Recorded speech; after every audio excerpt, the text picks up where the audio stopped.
गूंगा है क्या भाई? अभी तो चिल्ला रहा था कौए की तरह काऊ काऊ करके। सब चुप हो जाए।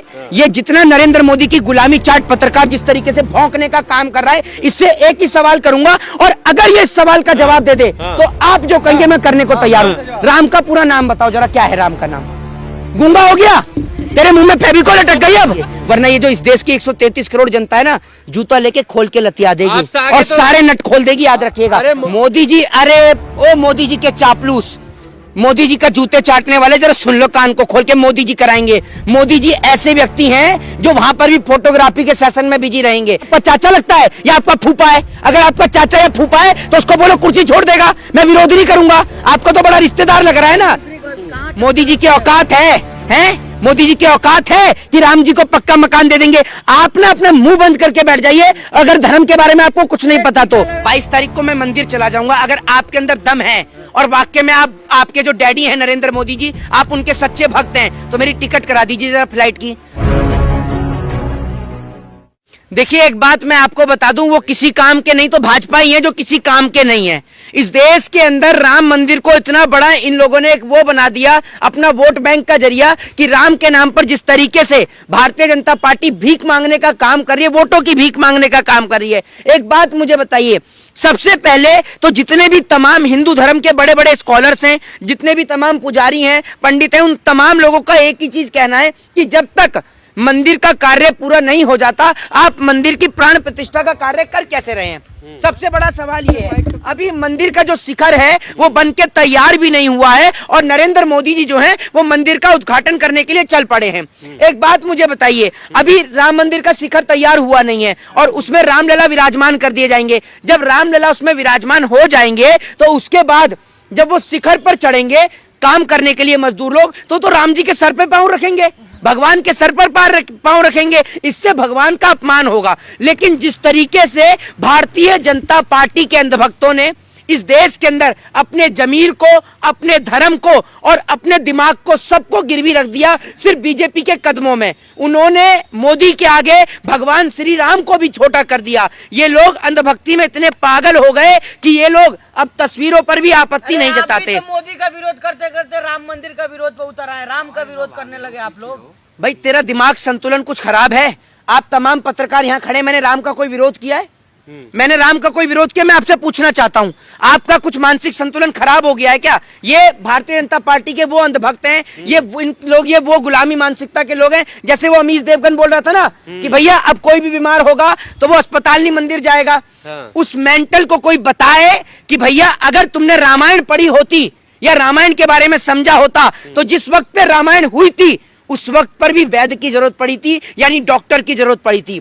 जिस वक्त पर लक्ष्मण जी मूर्छित हो गए थे तो लक्ष्मण जी को जीवित करने के लिए लंका से सुसैन वैद्य को लाया गया, जिस सुसैन वैद्य ने बताया कि जब संजीवनी बूटी लाई जाएगी जिससे लक्ष्मण जी जो हैं जो मूर्छित हो गए थे वो वापस से जीवित होंगे। तो इन्हें कौन समझाए कि उस वक्त में भी डॉक्टरों की जरूरत पड़ गई थी। तो आज तो फिर भी हम लोग एक अच्छे भारत में जी रहे हैं जहां पर हमें डॉक्टर्स के बिना कोई काम होता नहीं है। हर आदमी अगर बीमार होता है तो अस्पताल ही जाता है। लेकिन ये लोग ऐसे जो मानसिक तौर पर गुलाम हैं, इनको कोई बताए कि रामायण में भी डॉक्टर की जरूरत पड़ी थी तो आज भी डॉक्टरों की जरूरत है। मंदिर जा रहे हो ना 22 को? देखिए मेरी बात सुनिए, 22 तारीख को मैं मंदिर चला जाऊंगा। अगर आपके अंदर दम है और वाकई में आपके जो डैडी हैं नरेंद्र मोदी जी, आप उनके सच्चे भक्त हैं, तो मेरी टिकट करा दीजिए जरा फ्लाइट की।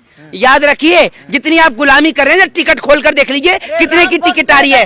राम भक्त पैदल जा रहे हैं, आप तो राम के ही नहीं। तो आप राम के दुश्मन है कि जो आस्था जिनको है वो तो पैदल जा रहे हैं, आप टिकट की मांग नहीं। मेरे को एक बात मुझे आप बताइए, इतना सर्दी का समय है, जिनके आस्था है वो लोग पैदल जा रहे हैं। एक बात मुझे बताइए, इतने तमाम लोग जो पैदल जा रहे हैं क्या वो राम जी के दर्शन कर पाएंगे? आप मुझे ये बताइए, राम जी के दर्शन तो पहले ही बुक हो गए, वीआईपीओ के अलग, वीवीआईपीओ के लिए अलग, मतलब राम को भी इन्होंने पैसे वालों के लिए बांट दिया। मैं आपसे पूछता हूं कि क्या गरीब आदमी राम के दर्शन कर पाएगा? मुझे ये बताइए, गरीब आदमी को तो मार के भगाया जाएगा वहां से। आप देखिएगा भीड़ में जब प्रधानमंत्री आएंगे तो लाखों लोगों को जो है वो भगाया जाएगा, किस तरीके से आप भी ये देखिएगा। दूसरी बात ये कि जो हमारे चारों पीठ के जो शंकराचार्य हैं उन्होंने जिस तरीके से बयान दिया वो सबने देखा। पहली बात ये, सबसे बड़ा सवाल ये कि अकॉर्डिंग टू हिंदू धर्म के मुताबिक कोई भी यज्ञ बिना पत्नी के पूर्ण संपूर्ण नहीं हो सकता। इसका सबसे बड़ा उदाहरण है ब्रह्मा जी। वो ब्रह्मा जी जिन्होंने सृष्टि का निर्माण किया, आपको पता होगा कि जब उन्होंने माता सावित्री के बिना यज्ञ किया, तो जब माता सावित्री ने उन्होंने श्राप दिया था, वो पूरे देश को पता है, भाजपा के नेताओं को छोड़कर, क्योंकि भाजपा के नेताओं ने कभी धर्म के बारे में पढ़ा नहीं है।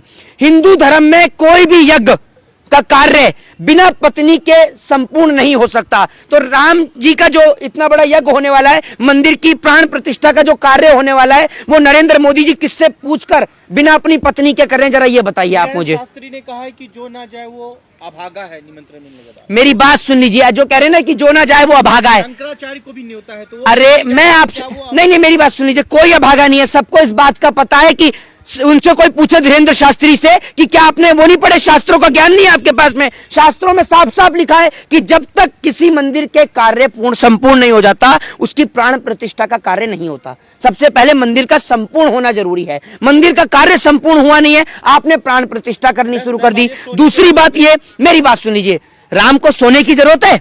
वो राम जिन्होंने अपने जीते जी 14 वर्ष का वनवास काटा, आप कह रहे कि सोने के दरवाजे, मैं कहता हूं हीरे के भी दरवाजे लगा दो। राम को ना सोने की जरूरत है ना हीरे की जरूरत है। राम तो वो है जिनके आगे हम सब लोग हाथ फैलाते हैं, हम राम से मांगते हैं, हमारी औकात नहीं है राम को कुछ देने की। ये तो वो तमाम लोग हैं जो मंदिरों के अंदर चंदा चढ़ाते हैं, तमाम चीजें करते हैं। मैं उनसे कहना चाहता हूं कि किसी गरीब का पेट भरो, वो सबसे ज्यादा फायदेमंद है, क्योंकि ईश्वर हमें देने वाला है, ईश्वर हमसे कुछ लेता नहीं है, ये याद रखिएगा। मकान दे दिया।